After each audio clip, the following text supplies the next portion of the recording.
Hey everyone, how's it going? This is a stamps.com and Pirate honest review. So at the first glance, obviously Pirate takes the a better advantage because they are a high performer with better shipping labels, parcel shipping, label printing and all these things. And if we look at all of the features, then as you can see, for stamps they do have activity dashboard, API, barcode, which Pirate does not have.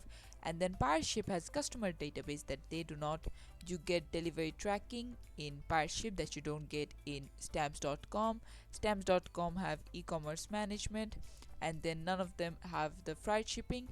The export import management is available for Pirate, but the inventory management is available for stamps.com. And so these are the basic differences. Warehouse management is available for stamps.com and missing for them. Status tracking is available for Pirate. So I would say go for the features that you need the most. Moreover, Pirate is the better option to go with, but it completely depends on you. And this is it for the video. Thanks for watching. Please leave a like and subscribe for more tutorials like this, and I'll see you guys in the next one.